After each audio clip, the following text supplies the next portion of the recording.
Hey, what's up everybody? JayzTwoCents here, and today we're going to do another graphics card review. And today we're going to be looking at the EVGA GTX1070 Superclock ACX 3.0. And the only reason why they stopped there with the name is because they didn't have any more room on the box to come up with a longer title. But yeah, this video should really be no surprise, because you guys know I love my graphics cards as much as white girls love Starbucks.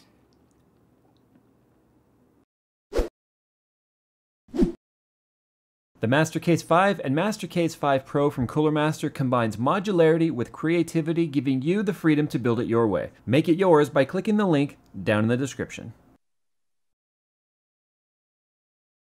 Now this video should be pretty quick and easy to do, considering the superclocked version of the graphics card is no different than the 1080, whereas it is a reference/founders PCB with their own custom cooling solution on here, the ACX 3.0 in this case.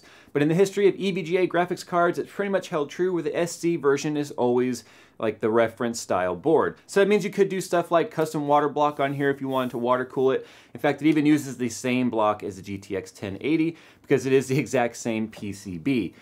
Therefore, yeah, there's a lot of parts that are going to be interchangeable. In fact, the only difference between this card in terms of aesthetics and the 1080 is this one says 70 on it. But the clock speeds are not the same as Founders, as that this one is a base clock of 1594. It has got a boost clock of 1794, but in my testing here, it actually boosted all the way up to 1886 megahertz. So obviously went farther than that, taking advantage of the additional cooling on here, allowing GPU boost to push the clock even farther. Now, just like the 1080, it retains the single 8-pin power connector on here, and it is a single BIOS card. So it is, like I said, a Founders pretty much on the way that it is constructed. It follows that exact blueprint as sent over by NVIDIA. But some of the additional features that you'll find on here, just like, I'm going to keep referencing the GTX 1080, it's literally the exact same cooler that they launched on the SC over there, where it's got these aluminum accents on there. It's got white LED lighting along the top right here that says EVGA GeForce GTX 1070. It also has LEDs, white LEDs on the front of the card that light up. Kind of giving a little bit of a glow effect, because when it's in your case and it's pointed down like this, it does kind of light up a little bit underneath it. This is all you're really going to see right here once it's mounted in your case. The back plate on the back is made out of aluminum. It's a brushed aluminum. It's going to pick up all your fingerprints if you touch it a lot, which is why it kind of looks fingerprinty right now all over here. One thing I find kind of interesting is they've made the etching here for the logo face the right way when it's in your case, and the EVGA cutout here faces the right way when it's in your case. It's not upside down, but unfortunately the sticker they place on here for like serial number and all that stuff is unfortunately upside down. So if you needed to look at that for some reason, you're kind of having to be contorting your neck a little bit or take the card out. Now, in terms of cooling, it does a fantastic job. Now, the Founders Edition cards with the Founders cooler on there, the 1070 did a lot better than the 1080, staying very, very low. And by low, I mean upper 70s. For a Founders card, that's actually really good with a blower style cooler, because the 1070 just, with it having less CUDA cores that are actually activated, it generates a little bit less heat in there. Same thing holds true for the 1070 here with the ACX 3.0. It's got two ball bearing fans on here that are very, very quiet, and they're a sweat blade, which is something they started with ACX 2.0, where it actually spins the blade kind of backwards so that it's more or less swooping the air and pushing it down rather than scooping the air and pushing it down, which makes there be a little bit less choppiness to the sound of the cooler, and we'll do a little clip of that so you guys can hear it. That's why one of the reasons why I got the new mic, so we can test the way the cooler sounds, listen to the fans, as well as coil whine. So we'll be covering that in this video right here. But ultimately, it's a fairly low decibel quiet cooler that keeps the GPU very, very cool. And that's also because it has a whole bunch of fins and heat pipes, which is obviously kind of the norm now when it comes to coolers. Same basic output layout, DVI-D, HDMI 2.0, and then 3 DisplayPort 1.4s. So you guys are going to have plenty of connectivity to things like HD TVs, UHD TVs, 4K TVs, 4K monitors, plenty of display ports. So you can run plenty of monitors off this guy, and it's actually got enough power to be able to do even a basic like 1080 surround setup if you guys were interested in doing that. But with all that said, let's go ahead and jump right into the benchmark so you guys can see how it performs, and then we'll go ahead and do our sound test and come back with some final thoughts on this guy right here. Transition.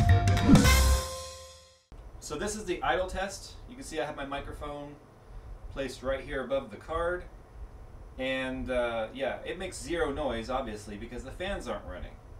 So that's a good idea. of ambient so you can see how ambient sound is. Okay, so now we are starting up the Heaven benchmark on 1440. We're going to let it loop, and we're going to listen for fan noise and for coil whine. So the Heaven benchmark is running right now at 1440p, and the temperature is currently at 69 C, and the fans are running about 25% fan speed, and this is the noise level.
So the EVGA GTX1070 Superclocked ACX 3.0, I'm always going to say the whole name just because it cracks me up at how long the names of some of these cards are.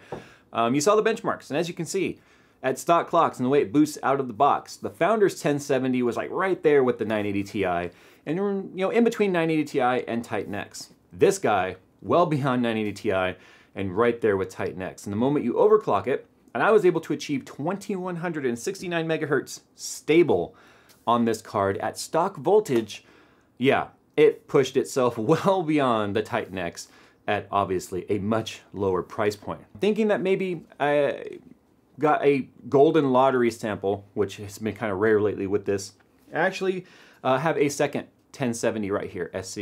And this one was able to achieve 2139 megahertz. So still achieved the magic 2100 mark on both of these cards with no problem whatsoever. The reason why I have two is I also want to do some SLI benchmarks, and we'll talk about that as well in another video. But overclocking on both of these cards was a lot better than I actually thought it was going to be, especially since my Founders card really didn't push all that far. I mean, it went far, but not as far as these guys. And these are still Founders boards, so that's actually a really good thing to see how far that these went.